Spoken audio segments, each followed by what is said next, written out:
Welcome to the Stronger Than Steel podcast with your host, Austin Davidson and John Keir, talking Steelers all the time. Now, here's Austin and John. Hello and welcome back to another edition of the Stronger Than Steel podcast. My name is John Keir, and joining me as always is my co-host, Austin Davidson. Yo. Today is Season 5, Episode 37. We are talking Pittsburgh Steelers 11-2 at the 2-10-1 Cincinnati Bengals, Austin, and there's been a lot of tumultuous talks with the Pittsburgh Steelers having struggled the last few weeks and have dropped 2 straight games, but they needed a get-right team, and it looks like they've got one in the Cincinnati Bengals, who have dropped to 2-10-1, and they are without their franchise quarterback. This looks like the perfect team for the Steelers to get on when they're not playing their best football. And they're down their franchise quarterback, they're down their backup quarterback, now down to Ryan Finley, who is their third-string quarterback. At least they deemed him so. So why don't we start with him, Ryan Finley, a guy they're also without Geno. Go ahead. I said they're also without Geno Atkins because he got placed on IR. And they won't be playing with Joe Mixon either, who missed the last matchup too. Still gone. So this is a Bengals team that has really struggled this year. And I guess why don't we start with that injury report. There's not a ton on there for the Bengals, but obviously quarterback Brandon Allen, who is the backup to Joe Burrow, is out, like you mentioned. So the number 3 quarterback now coming in. Another young linebacker, Logan Wilson, is out with this game, and safety Brandon Wilson is questionable. They did have a bunch of guys who were on the injury report, but that is what we see right now. What's Pittsburgh's end looking like right now? For Pittsburgh, James Conner with the quad injury is questionable. He logged limited practice on Friday and Saturday after not practicing on Thursday, so his status is kind of up. And Kevin Dotson with the shoulder injury is out for this game. So that will be a difficult loss. So I guess right away we might find out who's going to be the starting guard in this one. Is it going to be the backup center swing guy in J.C. Hassenauer, or is it going to be the former 7th-round pick Derwin Gray? Where would you hedge your bets? I'd hedge my bet on Derwin Gray. I don't think that Hassenauer is likely with no other backup center, because then you have to do a lot of moving if he gets hurt. So I personally think it's going to be Derwin Gray. I think it might even be Isadora before Derwin Gray, before J.C. Hassenauer, honestly. So when talking about the Steelers and Bengals, this has been a team that's long struggled against the Pittsburgh Steelers to the tune of a 67-35 record in favor of Pittsburgh. The Steelers already beat them by 26 with Joe Burrow in Pittsburgh earlier this year. The Steelers have won 11 straight games against the Bengals, including playoff games. But a little fun fact in the Bengals' favor, the last time they did beat Pittsburgh at Paul Brown Stadium was on a Monday Night Football game in Week 2 of the 2013 season, where I had a previous trivia question for Austin, where I had the answer to a question was who caught the only Steelers touchdown in that game. It was one Derek Moy. I don't know if you remember him. I do remember Derek Moore. I actually knew the answer to that because I remembered you asking me that question. Yep, indeed. So I'm glad you remembered that. That makes me happy. But yeah.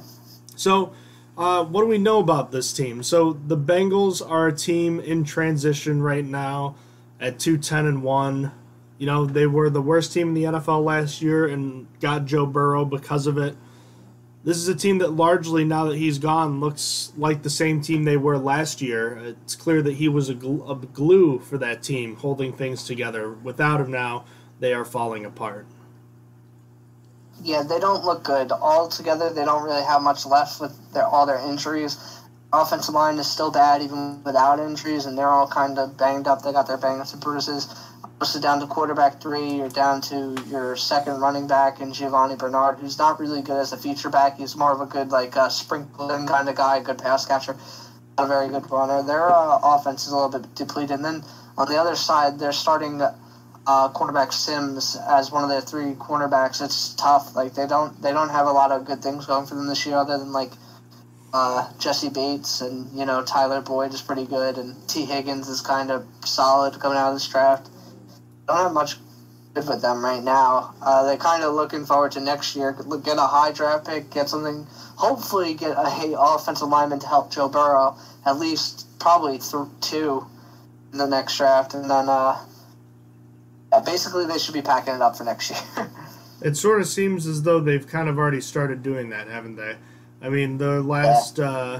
They've only won 2 games, so they haven't been that competitive. But they just got blown out by a Dallas team that hasn't exactly been impressive this year, and they lost that game by 23 points. So, I mean, the Bengals have scored just 5 touchdowns since Joe Burrow went out against the Washington football team.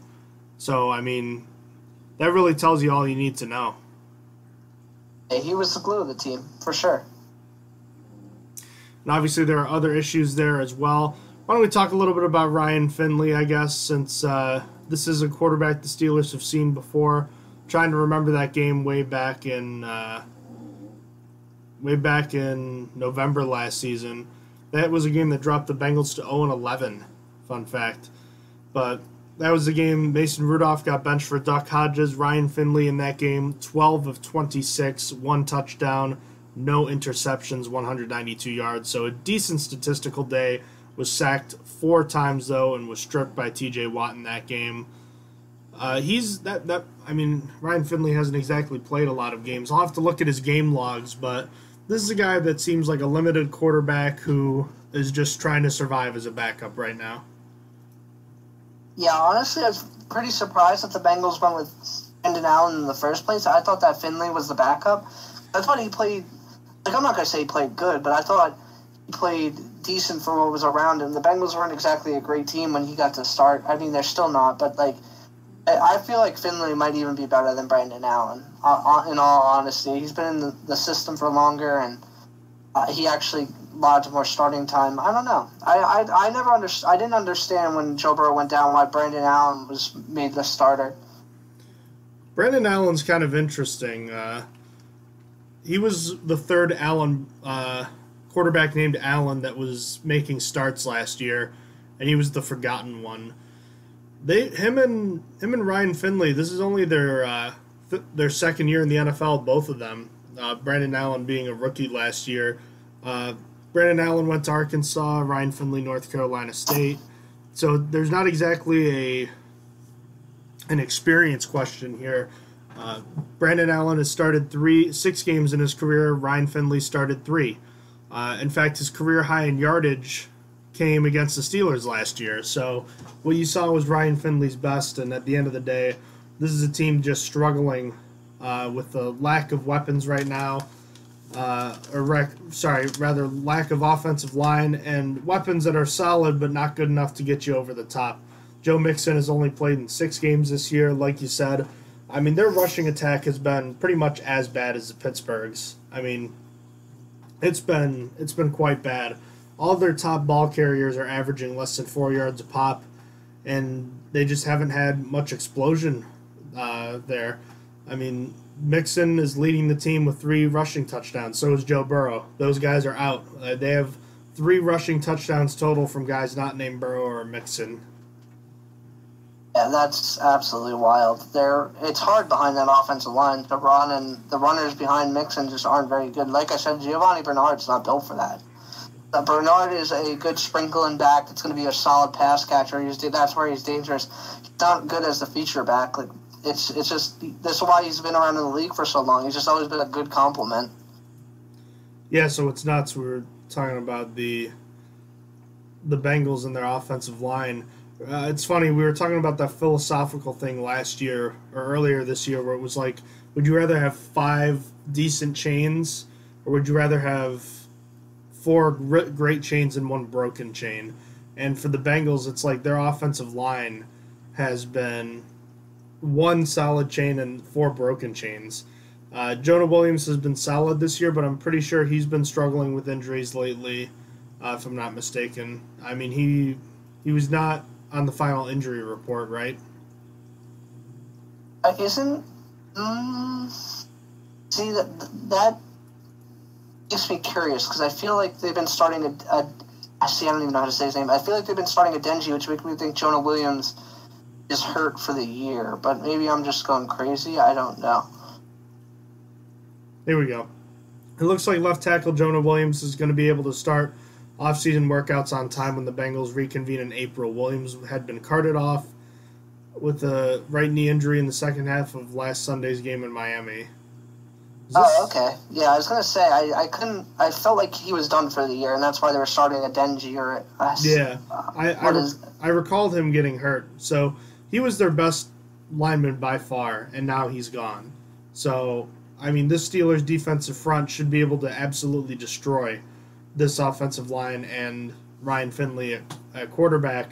The only hope is for the Bengals receivers like T. Higgins and Tyler Boyd and the shell of A.J. Green, who might be playing his last game against the Steelers, believe it or not, after all these years. I mean, they're relying on Fred Johnson to play tackle at times.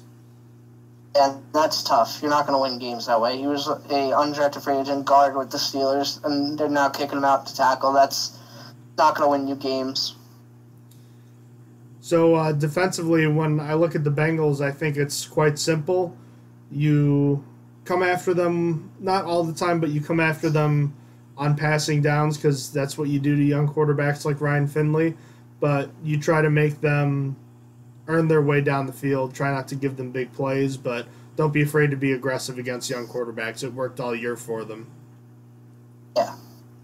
Besides maybe last week, but that's like the only time. They were otherworldly aggressive last week against the Bills. I think they had like a 64% blitz rate, which is wild. Maybe it was 62. Close enough. But yeah, it should be much easier this game. The Bengals are not a good team like the Bills are, so it should be a little bit better.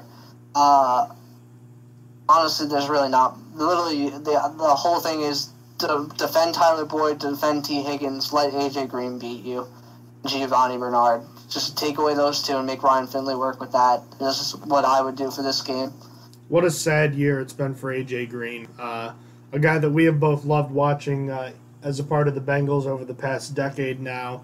Looks like his career is coming to an end in Cincinnati. This was a guy that had over 950 receiving yards and 66 catches every year between 2011 and 2017, and he was off to a good start in 2018 before he was injured then, and then he missed all of last year, and he doesn't look like the same guy right now. Yeah, which is a shame. I hope that he goes somewhere else and figures it out again, because again, I love A.J. Green. He was my favorite Bengal for quite a while. I mean, he's one of the only likable Bengals through the years for me, so, you know. Is T. Higgins not getting enough love? I think he's getting more than enough. I feel like he gets put on, like, who's the best wide receiver from this class? Did you get 4 choices? I feel like he's getting put on more than Chase Claypool is, which maybe as of late, maybe that's granted, but, like, when Chase got to 11 touchdowns, like, that first week, like, it was still T. Higgins. I mean, I'm sure he's still not getting the respect he deserves because he's on a bad Cincinnati team and now they have no quarterback, but I don't know. I still think he's about right respected because, I mean, you have a bunch of other good receivers from this class. Like, you have C.D. Lamb and you have Justin Jefferson, of course, so it's just, I feel like it's proper for this year. I feel like next year when he has Joe Burrow back, he might get a little bit more recognition. What a bust John Ross turned out to be. Yeah. And no. That's why you don't draft players specifically on athletic ability. He wasn't very good at Washington, at least I didn't feel like. They drafted him because, wow, he run fast. Like that's great. Like, sometimes that'll work out, like with Tyreek Hill, but, like, it's more than often not going to work out if you don't have really good football skills. Teams are often banking on that 1 in 5 chance he turns into Henry Ruggs. Yeah, exactly. So overall, sometimes, go ahead. Sorry. Sometimes it does work out. Sometimes you could have taken DK Metcalf in the first round. You know, it doesn't work out often. Pick based on athletic ability.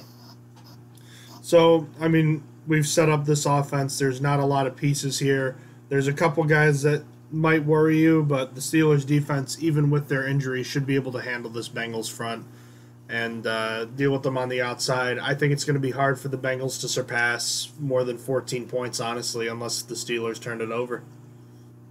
It is really going to be tough for them. It's just they don't have enough weapons. They don't have a good enough quarterback. It really is like you could take away their top two guys, and they're really not going to have much.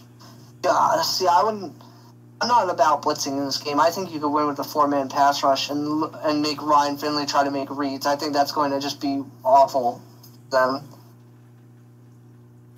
What about on the other side? The Bengals defense has been a little bit better than it was last year. It's led by some talented players like Jesse Bates, William Jackson, Carl Lawson. There's some pieces here, but, I mean, really this defense is just not up to par, not in a year where defense really hasn't mattered as much. Yeah, this is much better prognosis than the offensive side of the ball. I can at least say that they got some like really, really good weapons. Like Jesse Bates should be considered in the top safeties in the league if he's not already. William Jackson is a very underrated cornerback. He is a guy I would say is underrated on the team. I feel like because he's on a bad team, he gets left out of the conversation for really good cornerbacks, but he is one of the best. Their linebacking core is kind of bad. They don't have a lot there, which kind of hurts them, and their defensive line is completely new, basically. The line of Carlos Dunlap, Geno Atkins, completely gone. Geno Atkins got placed on IR, like I said. Carlos Dunlap is a Seahawk. They just look completely different, and I mean, they do still have not Carlos Dunlap, they still have Carl Lawson, which is really good, and I mean, maybe he could have a good game, but it's tough for them. Their defense is a little bit decimated. The cornerback 3 that they're down to is pretty tough. After William Jackson, really, it just gets tough. Team didn't have a lot of depth to it, as you expect from a bad team. So, I mean, got hit with the injury bug just like everybody else. The last time these two teams played, it was one of Ben Roethlisberger's best games of the year. He was 27 of 46 for 333 yards, 4 touchdowns, and no interceptions. The Steelers' ground game, however, though, went 20 for 44 yards. It was pretty ineffective outside of one nice run by James Conner. What do you think this offense needs to do in this game? Because they have a lot of problems. Do you think it's just as simple as they go out there and do what they have to do to win, just keep doing what they've been doing, or do you want to see something different in this game? I want to see the run work, man. This is a game where the run should work. The defensive line isn't very good as a whole. The linebacking core is awful, one of the worst in the leagues. I want to see them try and run the ball just straight up the gut, just trying to attack them there, and I want to see it work effectively.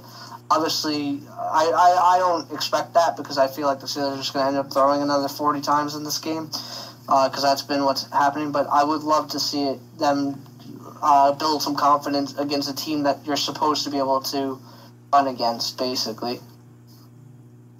Yeah, I'd be very happy to see the Steelers make an attempt to try to reestablish some semblance of a ground game. You know, last time these two teams played, it was pretty bad. I'd love to see a few more shots, just coordinated deep shots. I'm not necessarily talking about just chucking it up a bunch of times. I'm more interested in seeing where Jesse Bates is and throwing away from him. But I think reestablishing the ground game is probably one of the top priorities in this game. And look, it's a no-win scenario, Austin, because if the Steelers don't run the ball and they don't perform well offensively, the haters are going to keep raining down on them with appropriate cause. And if they perform well, they run the ball well, run for 170 yards, it's going to be, well, you should have done that. So I think it's a no-win scenario for Pittsburgh, so I think it just comes down to making sure you do your job. Yep, that's really all you can do. You just got to try your best and try and do it successfully. Offensive game plan besides running the ball more, do you want to see anything different from the passing game, or do you think just more of the same? If you can run the ball, it won't matter as much. You can still worry about just executing the short game more effectively. I would say run play action, but honestly, if the Steelers want to start running more play action, I'd save it, because I think that they can. In this game, I think that their receivers are better than the cornerbacks, and I'd rather, if you're going to break out more play action, I'd rather see it against some better teams that aren't, so it's not as expected. So I think honestly the passing game could stay how it is as long as it stays effective. I think it will, but I'm not sure that it's a bad thing to practice it because they just haven't had many opportunities to practice it at all this year. So I want to see more of it in general, and I want to see some better tendencies from this offense, more short third down conversions. I want to see more calculated shots down the field. I want to see just more efficiency overall when conducting the offense. So I know it's a pretty short preview, but I just feel like this is a pretty simple game. The Steelers are the better team by far. They should be able to execute, and I want to be able to see them improve on things that they haven't been doing well. Yeah, like you said earlier in the podcast, this is a get-well game. This is a game where it should make you feel good after losing two. Hopefully, at least hopefully that's what it's supposed to be. This is a game where you get back on track, ideally. Yeah, that's about all I have, honestly. I mean, normally there's a lot more to go into, but I just don't know that there is much to say this time around. Yeah, no, not really. Alrighty then. In that case, shall we get to what's going on around the NFL? Sure. Go for it. Or was there Steelers news you wanted to address first? Well, I kind of alluded to, but the Steelers signed offensive lineman Danny Isadora off the Chiefs practice squad. He might see some playing time in this game, even though he's on a short week because the Steelers are so they lack depth at offensive line right now. And that is because Matt Filer has been placed on IR, and in his place, they've activated defensive end Cassius Marsh to the 53-man roster. Filer is expected to make his return this season for the playoffs, so he should be back. And hopefully, Kevin Dotson did not get placed on IR last week, so hopefully he's back in a week or so. So, do you envision a scenario where Filer is starting again? Because I think if Dotson is playing, he might be the starter the rest of the year. Yeah, there's a good chance. I mean, shoot a shot at retaining Filer if you want to, for very cheap if he gets benched. Do you even want him back? I don't know. I'm not sure. Yeah, I'm not sure right now either. Also, Michael Thomas is out for this week's game. He's on injured reserve. The Saints activated Drew Brees and deactivated Michael Thomas. Also, Daniel Jones has been ruled out for Sunday night's game against the Browns. Any thoughts? No, not really. Other than Michael Thomas is expected to return this year. That ankle injury hasn't been right yet, though. That's what they said. They said it's the same ankle injury he suffered earlier. All right. Thursday night football, Chargers at Raiders. I didn't see much of that, but it was an exciting game that went to overtime. The Raiders lose in overtime. I think they're one of those teams that maybe we thought peaked. I think they're basically the Cardinals of the AFC, a team that looked really good but probably peaked a bit early and is still probably a year or two away from really competing. Yeah, they're really just living off that Chiefs win. That's what really changed the outlook for everybody. They won against the Chiefs and it kind of them a good image, but they really just haven't been playing well as of late. 7-6. I mean, they're an all-time bad defensive call away from being 6-7, staring down the barrel of elimination. Yeah, exactly. They almost lost to the Jets. That was really bad. 2 games, which was now yesterday, the Bills at Broncos. The Bills absolutely cruised and crushed the Broncos. The Bills are for real. They clinched their first AFC East Division title since 1995, before either you or I were born. Yeah, absolutely wild. And they did it in great fashion, winning 48-19. Good for them. The Steelers need to win on Monday to stay ahead of the Bills for the number 2 seed now. Last but not least, the Panthers take on the Packers later on Saturday night. I meant. The Packers won 24-16, so they did win by 8. We didn't see any of this game because we were busy doing this. Yeah, no. I mean, I followed along a little bit while I was at work for the beginning. I didn't really pay attention much to this at all. All right, let's move into the 1 o'clock games. The 8-5 Buccaneers are at the 4-9 Falcons. The Buccaneers are 6.5-point road favorites. me the Buccaneers to cover. I think that they're going to beat the socks off the Falcons, honestly. What do you got? Yeah, I agree with you. Having no Julio really hurts the Falcons right now, and Matt Ryan's been all over the place this year. I like the Buccaneers right now. And the Buccaneers are kind of built like the Steelers. Their defense is really good. Their offense just kind of underperforms. Yeah, given the talent, right? Yeah. The 5-8 49ers at the 4-9 Cowboys. 49ers are 3-point favorites on the road. I'm going to take the 49ers to cover here. I still just don't trust in the Cowboys, even though what they did to the Bengals last week. I do like the 49ers team as a whole. The outlook could change if Fred Warner doesn't play, but I think he does. I think he's going to play and he's going to be fine for this game. So I think that the 49ers cover. I think this will be a pretty tight game. I'm going to thread the needle here and take the Niners to win, but the Cowboys just keep it within 3 here. 5-8 Lions at the 9-4 Titans. The Titans are 11-point favorites at home. So I'm going to pick the Titans to cover. The Lions are just a very, very bad team, and they didn't get that boost from firing Patricia that I thought and Quinn that I thought they would. So I think the Titans cover here. I think they did. They got that first win after they fired him, and then that's basically all you get. Yeah, I guess I was just comparing to the Falcons. The Falcons fired Quinn, and they were like, we're going to win a couple in a row now. You know, they're only 4-9, but still. The Lions were unlucky because they had to play Aaron Rodgers the second time. That is true. You know, that's a fair point.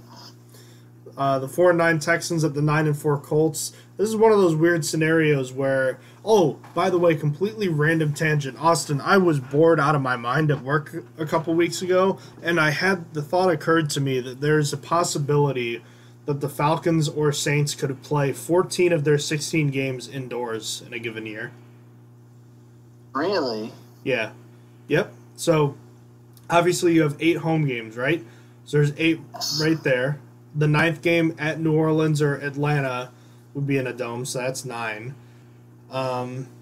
Say the NFC South is playing the AFC South in the cross-conference play, and you play the Titans at home and the Jaguars at home, but you play in Indianapolis and Houston, so that's 2 more, so now you're up to 11. And then you play two more dome teams in Detroit and Minnesota, and you play games at home against Green Bay and Chicago, so you're up to 13. And then your cross-conference play, you play, say, at Dallas or something like that, and then you host the other game. So you're talking 14 games right there. How about that? That's wild, man. So I wonder if it'll ever happen. I wonder if it's ever happened. I'm sure it hasn't, but I mean, it probably will at some point, right? Maybe. I mean, I feel like in the future we're going to get a few more domes, and now we actually have more domes with Las Vegas and the new LA stadium, so there's a good chance. Well, there could also be more teams added too, but I thought it was interesting to point that out, but because well, I only just thought of it because the Buccaneers and Falcons and the Colts and Texans are playing 2 games in 3 weeks, and it just made me think about the Falcons. But back to the Texans-Colts, this is the second time they've met in 3 weeks. The Texans had a near comeback attempt botched on a handoff, and I really wanted to take the Colts here because Deshaun Watson looks different without all of his weapons. No Brandon Cooks and no Will Fuller in this game. But I'll take the Texans +7 right here just because I like the divisional game to stay close. If Justin Reed didn't get hurt, I would have picked the Texans +7, but Colts are covering, man. The Texans have lost so much talent in the past 3 to 4 weeks. It's pretty ridiculous. Their corner depth is depleted. They just lost one of their best defensive players. It's tough for me to pick them with all the players they're missing in this game. So give me the Colts to cover. That's a team that can't wait for this season to end. Oh, yeah. 6-7 Patriots at the 8-5 Dolphins. Miami favored at home against the Patriots by 1.5 for what has to be the first time in forever. It's the master versus the apprentice and Belichick versus Flores. Who's going to come out victorious? I'm going to pick the Dolphins, and I kind of have a feeling the Patriots are going to win it. I'm sticking with the Dolphins here. The reason why I think the Patriots could win it is they're playing for their playoff hopes. It basically, it doesn't ride on this game, but this is a big game. If you lose this, the Dolphins, it's going to be tough to overtake the Dolphins for a playoff spot, or the Ravens for that matter. Really, the Patriots already have the win over the Ravens, but having one of the wins on the Dolphins would be pretty good for them to make the playoffs over the Ravens. So, regardless, I'm trying not to talk myself out of picking the Dolphins. I do think the Dolphins are able to squeeze this one out here and win by more than 1.5. The Dolphins' biggest strength is their pass defense, and the Patriots don't really throw the ball much, so it doesn't matter. In Week 1, the Patriots ran all over the Dolphins, and I think that they're going to do the same. This could be a big Cam Newton on the ground type of game. So I think that the Dolphins will... Plus, I just don't trust Tua against Bill Belichick's defense. So I like the Patriots in this one. I think there's something wild. Like, the Patriots have 15 questionable players for this game. I think they switched Damian Harris to out. I'm pretty sure they had 15 questionable. They might all play, but there's 15 of them. They're all just hurting. Another team waiting for the year to end. Yeah. An NFC North snooze fest. The Bears at the Vikings. I guess I'll take the Bears. +3. I'm going to pick the Vikings to cover. Vikings are playing for their playoff hopes as well, so I think that they're going to smack the Bears. And the Bears aren't. They have the same record. They have the same record, but I look at the Bears, I can't take them serious. I know I hate the Cousins, but the Vikings have a better shot at making the playoffs, in my opinion. Mitchell Trubisky just had a passer rating of 113 last week. True, but it was against a Texans team that had 5 healthy cornerbacks. Not even 5, 4 healthy cornerbacks going into the game, and one was a safety. PFF grading says that Trubisky didn't play as well as the stats say, too, so just keep that in mind. Yeah. 9-4 Seahawks at the 6-7 football team. Washington is a 6.5-point dog at home. Give me Washington. This is a good football team, and even with Dwayne Haskins as opposed to Alex Smith, I'm not sure that changes this team's baseline that much, to be honest with you. So I am picking Washington out of spite because my Seahawks friend said, "Imagine losing to Washington last week or 2 weeks ago, rather." So I'm really, really rooting for Washington here. Not only that, I think I would have picked Washington +6.5 regardless, because I do think that they're a better team than their record shows. I know they're starting Dwayne Haskins in this game, which does concern me, but I think that despite their quarterback play, the rest of their team is actually pretty solid. With that Seahawks secondary, Haskins could have a career game. Really. Anyone can open up this team. The Jets weren't able to last week, but... Well, that's the exception to every rule. Yeah. The Jets team as a whole is still way worse. Their offense is I'd rather Dwayne Haskins than Sam Darnold, personally. That's besides the point. The next best thing besides the Jets is the Jacksonville Jaguars at 1-10. They get to go to Baltimore, where Baltimore is a 13-point favorite coming off a massive Monday night win in Cleveland. I like Baltimore all the way here. Yeah, I like Baltimore too. I think that Baltimore is a way better team. I just can't see the Jaguars competing in this one. For semantics' sake, I'll mention that the Jets-Rams line is Rams -17, but I'll take the Rams. I will also pick the Rams to cover. I don't think it matters what the line is at this point. That team has mailed it in. They are donezo. I'm not sure the Jets score points in this game. It's going to be tough on the Rams' defense. I think there's a chance they get outscored by the Jets' offense gets outscored by the Rams' defense. I think that will happen.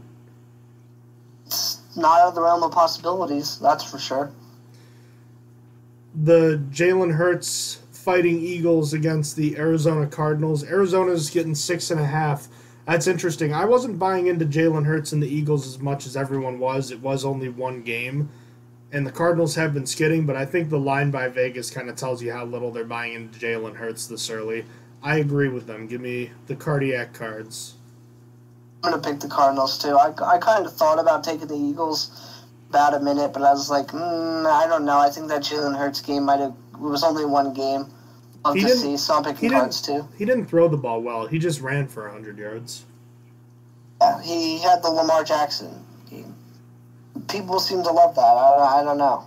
Or as people at PFF call it, the JT Barrett game. That too. Kansas City Chiefs at the New Orleans Saints with Drew Brees now. No Michael Thomas, though. The Chiefs are 3-point favorites on the road. This could be a huge game. If the Steelers have any chance of getting back in the running for the first seed, it's going to require the Chiefs losing at least this game, and it's their most losable game left on their schedule. I don't know that I believe the Saints will win, but I'm leading with my heart, and I think that the Saints will have a good chance, so I like the Saints in this one. I'm going to pick the Chiefs to cover. I think that they're a better team than the Saints, but so I'll have them covering. Sunday Night Football, Browns at the Giants. The Giants are getting 6.5 as dogs at home. I like Cleveland. I think Cleveland as well. Alrighty, X Factors, bold prediction, final scores. Let's wrap it up. You want to go first? Sure. So, I want to start with offense or defense, though. That's the question.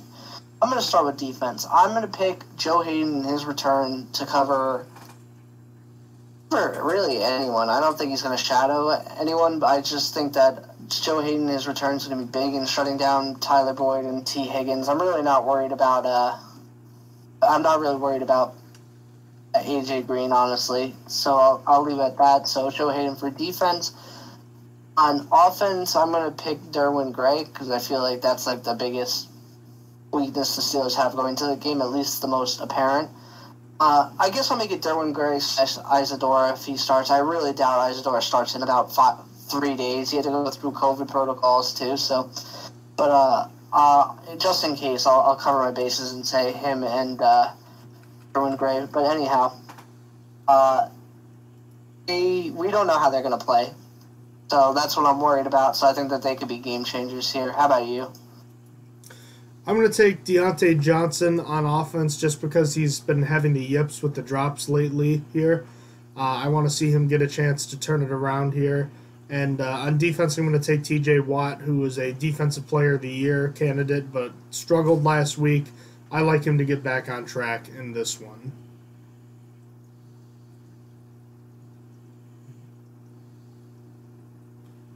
Yeah, bud?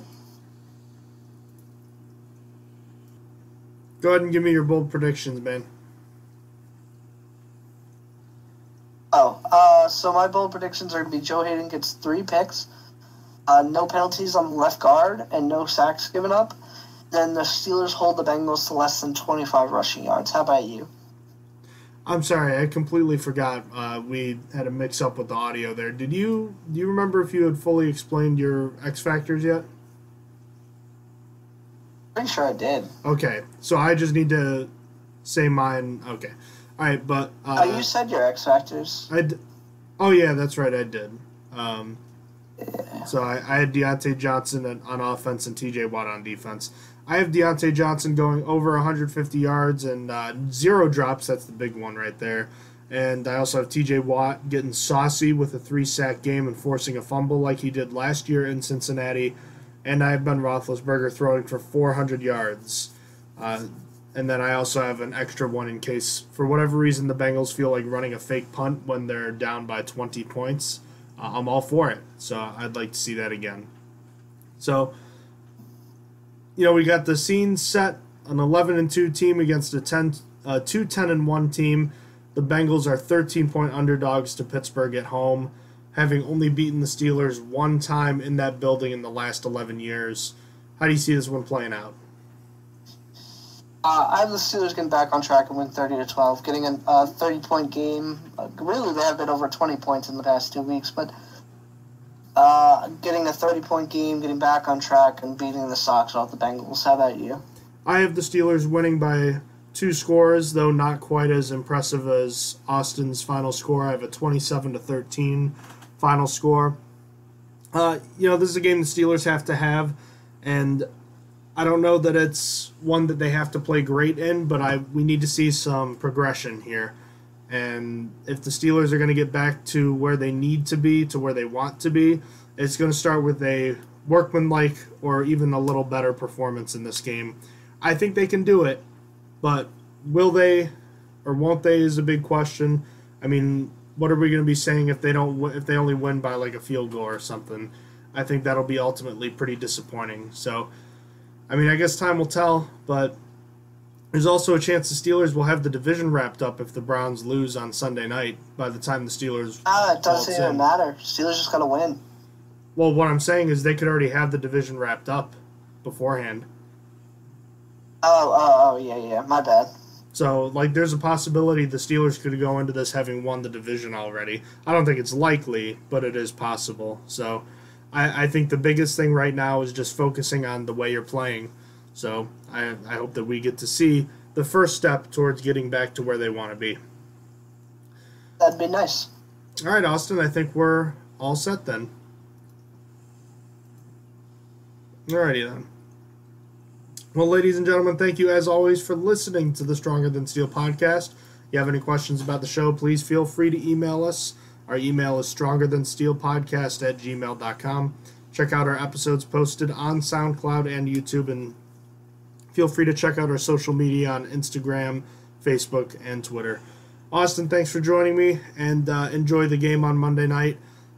Definitely a game that we appreciate being on there, I'm sure, but I don't know that the Steelers and Bengals is really what's best for the country this late in the year.